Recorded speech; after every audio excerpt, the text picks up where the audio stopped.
Hello everyone, my name is Choi. I'm currently working at McGill University as a postdoctoral researcher. I majored biomedical engineering. Specifically, I interpret the biosignals such as electroencephalography, electrocardiography, functional MRI, and so on, and develop the various healthcare applications based on those kind of signals using machine learning technique, including the deep learning. Today, I would like to talk about one of my research topics using neural networks with EEG signals. Especially it is related to the neural network-based application for enhancing the efficiency of the neural rehabilitation.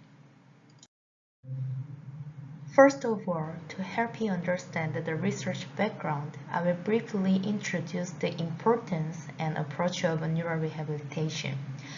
According to the World Health Organization report, stroke-related deaths reached 6.6 million in 2019. It ranked as the third leading cause of death worldwide. It is a major social problem that causes serious motor dysfunction, impacting the quality of life for both patients and caregivers. And it is potentially leading to chronic health issues as well. Therefore, understanding these challenges and developing effective rehabilitation programs are crucial. One of the efficient neural rehabilitation methods is transcranial electrical stimulation, as called TES, which is a non-invasive brain stimulation technique to modulate neuronal excitability by applying a minute current of around 0.5 to 2 milliampere to the scalp. It can be broadly divided into three types depending on the applied current types. If direct current is used, it is referred to as transcranial direct current stimulation, as called TDCS.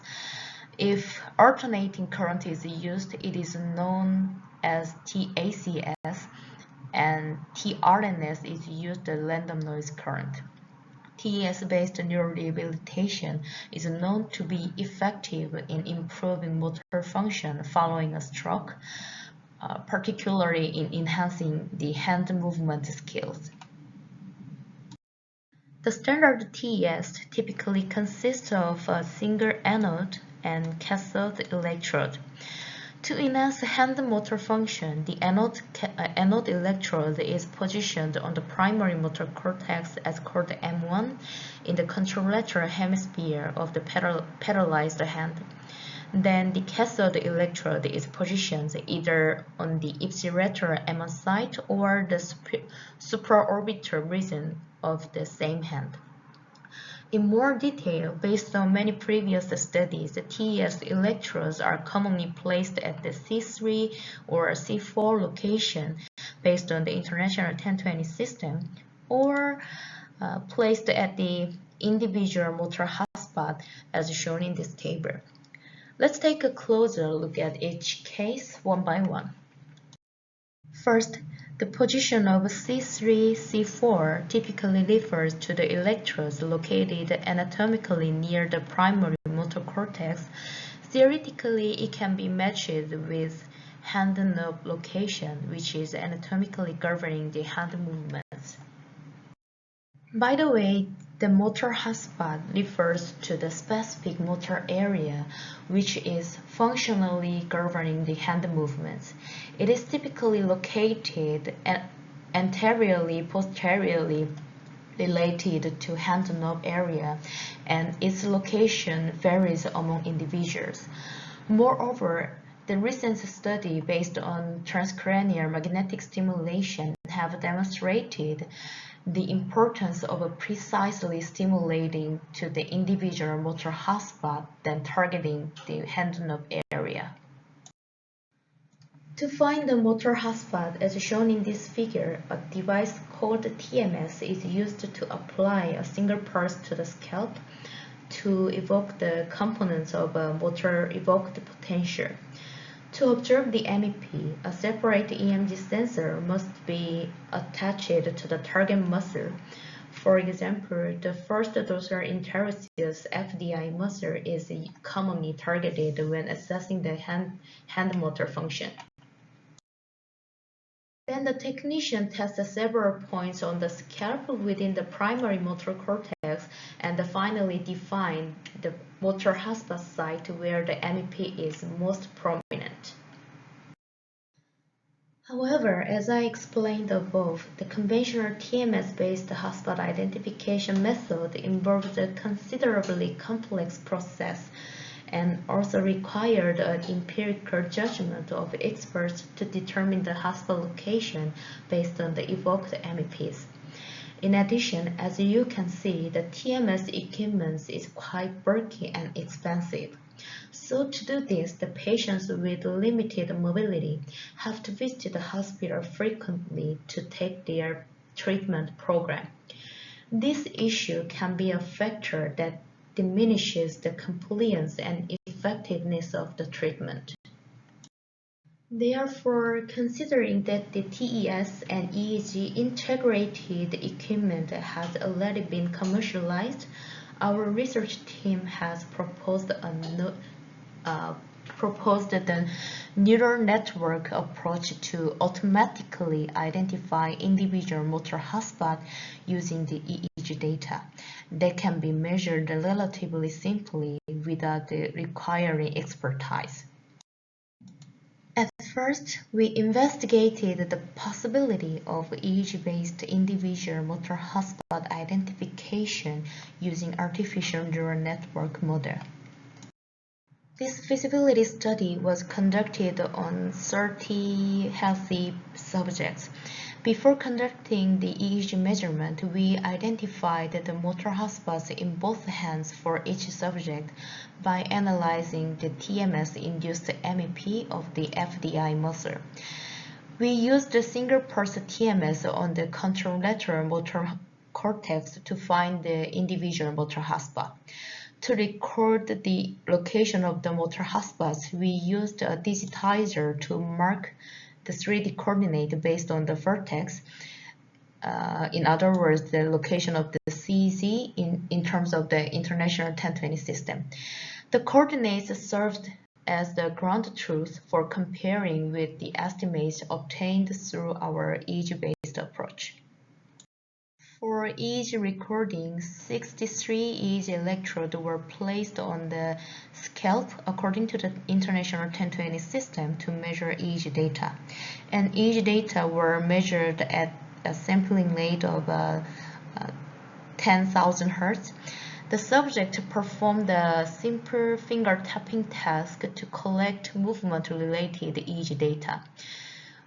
They were instructed to press the spacebar with their index fingers whenever a red circle appeared on the center of the monitor. Each trial involving a hand movement task followed a relaxation period of 3 to 7 seconds. It was repeated 30 times for each hand with sufficient breaks after first 30 trial to prevent excessive fatigue. The raw EEG data were first downsampled into 200 Hz to reduce the computation load. And then we sequentially applied the common average reference and bandpass filtering between 0.5 to 50.5 Hz. Independent component analysis was applied to the filtered EEG data to remove physiological artifacts. We excluded the EEG data significantly contaminated even after the ICA application by visual inspection. Consequently, the EEG data of one subject for both hands and those of the left hand for other 3 subjects were excluded. After pre-processing, we epoch the EEG data between -0.5 and 0.5 seconds based on the key press point for each trial to extract the motor-related EEG features. The power spectral density of each EEG epochs were estimated into 6 frequency bands: delta, theta, alpha, beta, gamma, and full frequency bands using fast Fourier transform. An artificial neural network model was used to estimate the motor hotspot location using PSD features, where a tenfold cross-validation was performed with early stopping to prevent overfitting. Among tenfold, ninefold of PSD features of each channel were used as training data, with the 3D coordinates of the motor hotspot identified by TMS approach as labels. Then the left one-fourth of PSD features were then fed into the trained ANN model and tested as the test dataset. And the ANN model finally output the 3D coordinates XYZ of the motor hotspots predicted by EEG. We used Euclidean distance to quantitatively estimate the error distance of our EEG-based motor hotspot identification approach. The error distance was calculated the 3D coordinate of a motor hotspot identified by TMS and our EEG PSD features. The data analysis was independently performed for each 6 frequency bands to investigate the optimal feature. Furthermore, we also investigated the impact of the number of channels on the error distance. We repeatedly performed the mentioned analysis by gradually reducing the number of channels, in particular focusing on the channel attached to the motor area. As a result, this figure shows the grand average event-related potential measured during finger tapping task between -0.2 to 0.5 seconds based on the task onset, which was obtained by averaging the movement-related ERP patterns of 4 channels located on each hemisphere of the motor cortex. Our data shows the clear movement-related ERP patterns on the motor cortex during the finger tapping task for both hands, left and right, and in particular, the stronger movement-related ERP was observed on the contralateral motor area. It demonstrated the reliability of our EEG data by showing the general pattern. It shows the mean error distance of the motor hotspot locations estimated by our EEG-based machine learning approach, the artificial neural network, for each hand with respect to the frequency band when using all 63 channels. The PSD features of the relatively high frequency, beta, gamma, and full frequency bands result in significantly lower mean error distance than those of the low frequency bands, delta, zeta, and alpha for both hands. Especially the gamma frequency bands shows the best performance of 0.22 centimeters, so we only use the gamma PSD features for further analysis.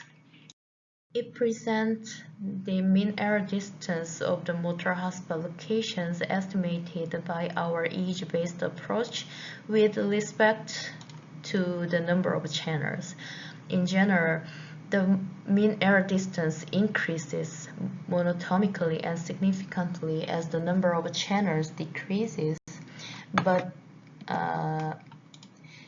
remains below 1 centimeter up to channel set 4. In this study, we proposed a novel EEG-based motor hotspot identification method using ANN model as a potential alternative to TMS to determine a TS target location for motor rehabilitation. Especially, it was documented that reliable FDI muscles MEP was observed with an area of approximately 12.9 square centimeter, meaning that a reliable MEP could be evoked with a distance of up to approximately 1.8 centimeter based on the center of the motor hotspot area. Moreover, considering that the commercial TES electrode size is typically more than 1 centimeter, so we expect that the error distance of of the motor hotspot identification by EEG PSD features is sufficiently acceptable. Although we have confirmed the feasibility of EEG-based hotspot identification approach, the EEG patterns of stroke patients can vary depending on the location of the region and its severity. As demonstrated in this figure, there are notably differences in EEG patterns between healthy individuals and stroke patients. Furthermore, the EEG pattern can vary within even the same stroke group based on duration of disease onset and its severity. Therefore, in this follow-up study, we proposed an advanced EEG-based motor hotspot identification algorithm using convolutional neural network, and we finally validated the clinical feasibility by applying our algorithm to EEG from actual stroke patients. In this study, we used data from 29 healthy control and 29 stroke patients. The novel proposed deep learning-based algorithm was first verified using healthy individuals' data, and then its clinical feasibility was verified by applying actual patients' data. We used data from the same healthy control group as we used in previous studies, and then the stroke data also collected through the same protocol as the healthy group did. By the way, due to the limited motor ability in stroke patients, the finger tapping task was replaced with a simple hand grasp task where the patients lightly grabbed their hand whenever a red circle appeared in the center of the monitor. Data pre-processing steps applied almost the same procedure to that in previous study. Exceptionally, for the stroke group, the data were segmented between -0.5 and 1 second based on the visual stimulation, indicating the starting point of the task for each trial. Because we accommodated some variation in task completion times between patients, but all participants were completed within 1 second. Additionally, we divided the input data into 5 types to evaluate the impact of different levels of signal processing on the performance of the proposed deep learning model. So we tested 5 different types of input values, each progressively refined from the previous stage. For example, in the case of input 5, this input is exactly same as the previous study. So we applied CAR for rereferencing and bandpass filtering, ICA, and extracted the gamma PSD features as using FFT, as it was identified as the optimal feature in our previous study. In case of input 4, we only applied the pre-processing from rereferencing to ICA without the feature extraction step. So it means it just used the time series data as the model's input. For input 3, we removed the ICA step, so it only applied the simple filterings. Finally, for input 1, only epochs were included, and time series data without any other pre-processing was used as input. As shown here, this two-dimensional CNN model was used in this study. It was trained and tested using trial-wise based nested cross-validation to build a user-adapted model that accounts for individual differences. Data from each subject were independently used for model training. As same in previous study, the error distance was quantitatively estimated by calculating the Euclidean distance between the 3D coordinates of the motor hotspot identified by TMS-induced MEP and those determined by the EEG-based deep learning approach. Additionally, we investigated the impact of a number of channels on the performance of motor hotspot identification for each healthy control and stroke group, respectively. It shows the mean error distances of the motor hotspot location estimated by the EEG-based deep learning approach depending on each EEG pre-processing level using 63 channels. The error distance gradually increased as feature engineering reduced it. But even though the input of low data, I mean the input type 1, it showed the largest mean error distance of 2.27 millimeter. This error distance is still practically usable because considering that the diameter of commercial TES electrode is typically at least 10 millimeter. Given that the error distance of the motor hotspot identification by input 1, I mean the low data, was acceptable in practice. So the low data was utilized for subsequent analysis. It presents the mean error distances for both hands with respect to the number of channels using low data. It shows that the mean error distance of less than 3 millimeter under all conditions. Notably, the average error distance was 2.34 millimeter even when using 9 channels around the motor area. Especially the current study demonstrates significantly superior performance compared to previous studies that reported error distance of 10.3 millimeter under the same condition. Lastly, we validated the clinical feasibility using actual stroke patients' data.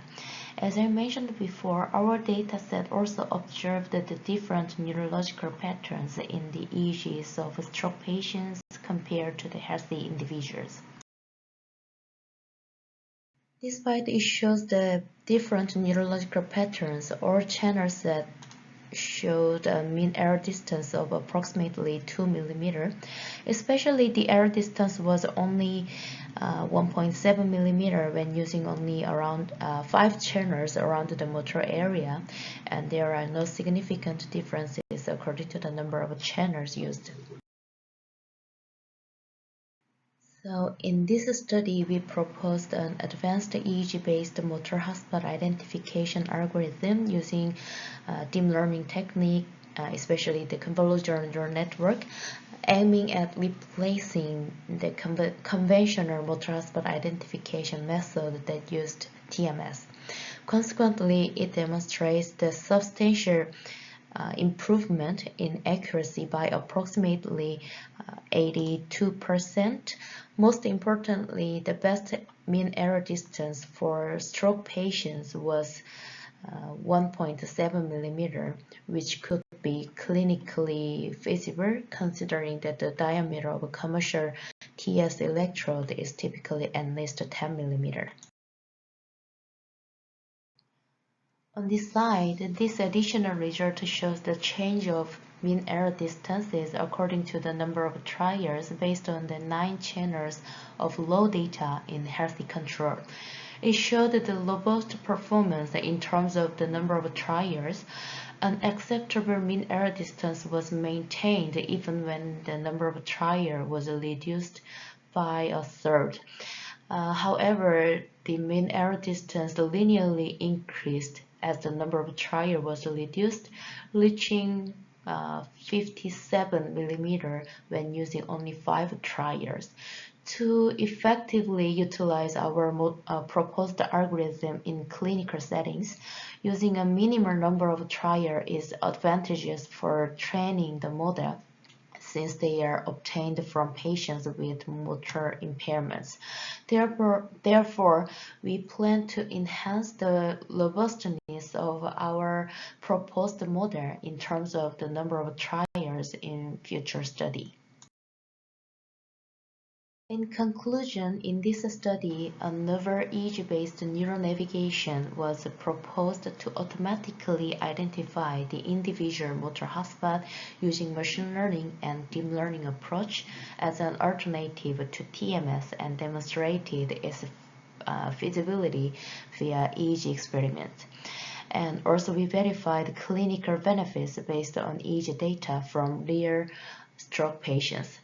Based on this result, the integrated of our developed algorithm into commercialized portable TES and EEG devices facilitates the automatic and precise identification of motor hotspots, enabling the stimulus application of TES without the need for the TMS-based manual procedure of identifying motor hotspots. In this respect, our proposed approach for identifying motor hotspots is anticipated to advance home-based motor rehabilitation through the application of TES techniques, improving accessibility and usability for individuals with limited mobility, thereby reducing the necessity for frequent hospital visits. For that, we expect that improving patients' compliance and participation in rehabilitation programs would enhance neurorehabilitation outcomes. So that's all I have prepared for you today. Thank you for your attention.